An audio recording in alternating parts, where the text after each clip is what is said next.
Welcome back to IGN Live at E3 2019. Last year we got our first look at Control, the surreal-looking new game from Remedy, the studio behind Max Payne and Alan Wake, and it looks like it's come a very long way since then, and it now has a release date. Please welcome IGN's Ryan McCaffrey and Thomas and Mikhail from Remedy. Hey guys, thanks for coming by. Hello. Thanks for having us. Ryan, you got a chance to play this. Yes, I've had a chance to play twice. First at GDC, and I was like, okay, everything about this game appeals to me. Hopefully playing it will confirm that, or hopefully not deny it. It totally confirmed it. I really, because I love all your guys' games, and then I played it again recently for the E3 build, and it just sort of reinforced to me that, okay, well, the mechanics, figured that those are great, but turns out then there's like a really surreal, cool story going on here too. I think what I'm sort of curious to start with here with you guys is the directorial override. What are kind of the lessons learned, gameplay-wise, narratively? Like, what are the lessons applied from Remedy's very rich history of Max Payne and Alan Wake and Quantum Break that have been applied to Control to try and make it the best game you guys have ever made? You want to take that one? Yeah, I'll start. So I think one of the key things, and it's not really like a lesson, but something that's just kind of reinforced itself over and over again, is the importance of having really solid foundation for the gameplay. That it's just satisfying to go through this experience. Use of the different abilities, weapons, and everything that you do feels right and gratifying, responsive, and immediate. And making sure that that foundation is solid. And then it's something that can support through, of course, having an exciting, interesting world and a good story and so on. But there needs to be a good, solid foundation. It's just fun to play. The moment you grab the controller and start doing things, it is satisfying.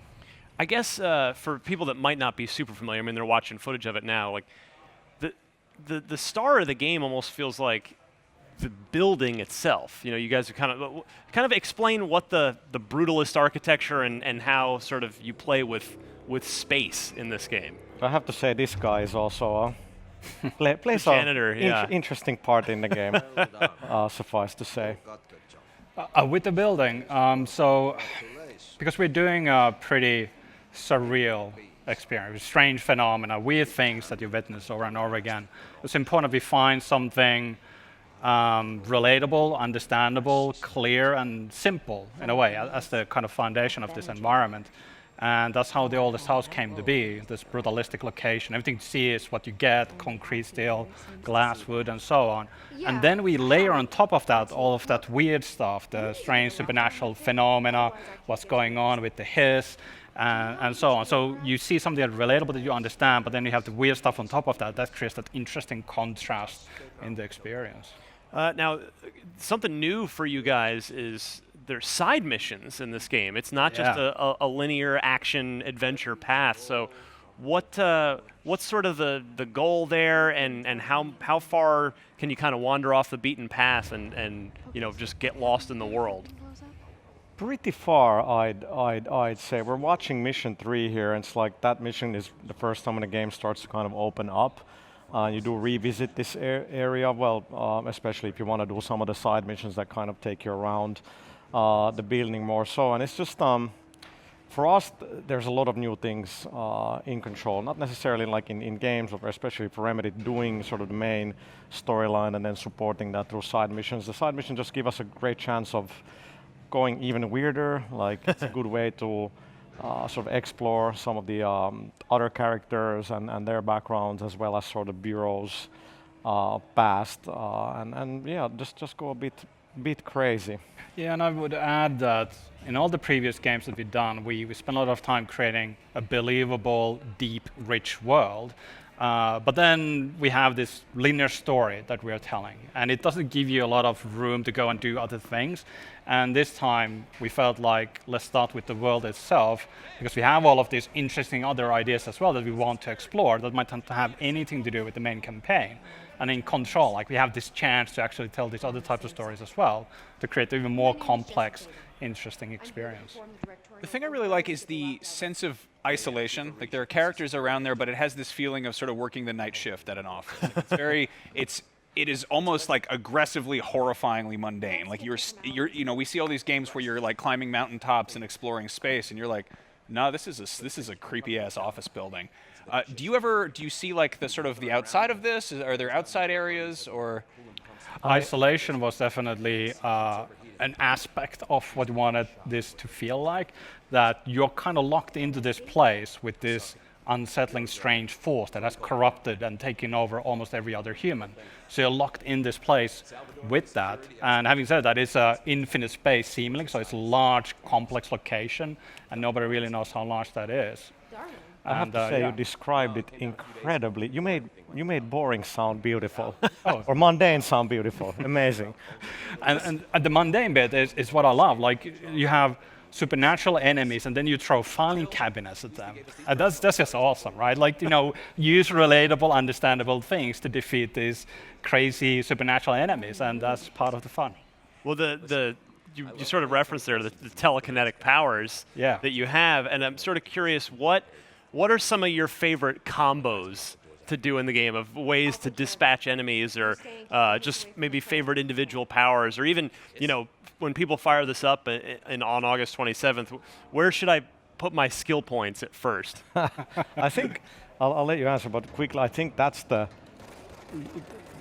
really good point, that we're excited about, that when this game comes out, we don't know, right? Like, there's going to be things players are going to be doing that we had no idea that you can do. And we were pretty amazed at like how sort of flexible the whole physics system is. Yes. And all that. And now that the game is kind of like finally together, we're like, oh, you can do these things in the game. So I'm really excited when the game comes out, and also scared to see what players can do. Yeah, but favorites. it's I'm kind of excited to see what's going to happen when people actually get their hands on this game, and a bit scared as well, but we'll see. Because the testers will always just break it for you, right? Yeah. Like they'll come up with crazy new ways to use the powers. But if they're having fun, I see no harm in that. And to me, levitation is the thing. Honestly, it's when you get to fly, and you can use all the abilities together with levitation. So you can combine it in different ways. You can do evade, you can bring up your shield up in there, you can blast your shield downwards towards the enemies. It opens up so many different possibilities once you get that ability. Would you say this is sort of a Metroidvania in the way it's laid out? Absolutely. Metroidvania was one of the kind of a key starting points for this world. We wanted to create a world that you want to return to, and as you go through the experience, you see a lot of different opportunities on your path, like possible side missions, other locations, but you can't get to them yet. So you need to go further down into the game and do more main missions sometimes, or find other elements, and then you can return to the location that you previously visited.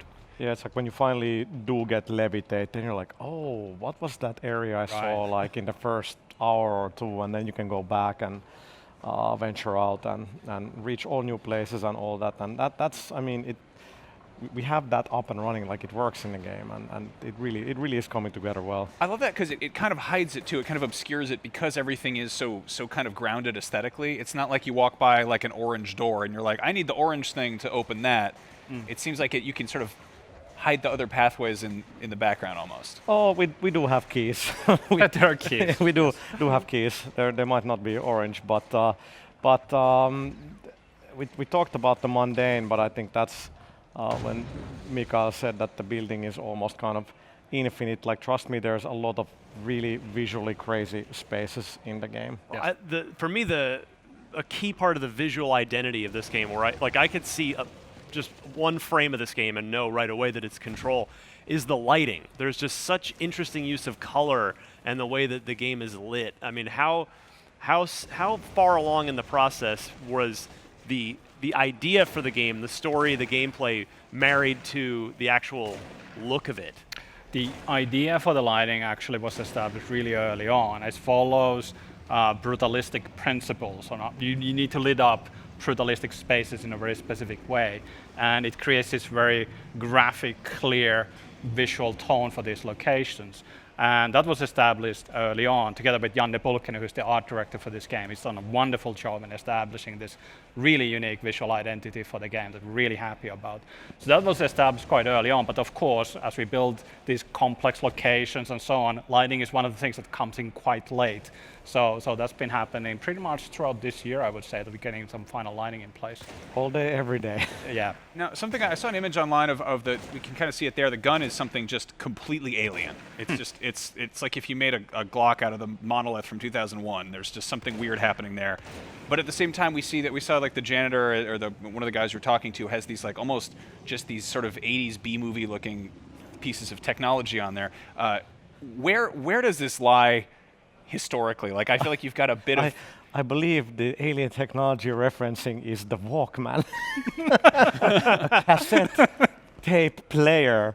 Not the Walkman. He's talking about the HRA devices. The HRA devices, yeah, those as well. But the janitor is wearing. Yeah, there's a sort of cassette futurism for what the janitor's wearing. So you really were talking about the Walkman? Yeah. No, I mean not specifically the Walkman, but there's a kind of dated, element to some of the. No, absolutely. So I mean, the game does take place in present day. I mean, we kind of like the only time you're kind of outside is like pretty much in the opening shot that kind of establishes that, and then after that you're inside the building. But it is present day. But there's story reasons why or why the Bureau tech is old. There's reasons for that. Yes, we do like the aesthetic, of course, as well. But all these sort of weird, strange forces that the Bureau deals with, they just have a harder time tampering with older equipment rather than new. And when you start playing the game, there's all these warning signs and documents you pick up, and like no mobile phones, no tablets or no nothing, because they're very dangerous items inside the Bureau. Quick last question for me as a longtime fan of Remedy games. Will there be a new Poets of the Fall song hidden in this game somewhere that shows up in all of your games? Okay, I guess that look says it all. I love hearing that stuff in your games. Yeah, Very nice. no comment. We're very good friends with the band. Yes. Well, thank you guys so much for coming by. Control is out for Xbox One, PS4, and PC on August 27th, which is nice. That's this year. That's soon. And we'll definitely have more coverage on IGN. But right now, there is lots more E3 coming your way, so stick around. You don't want to miss a second.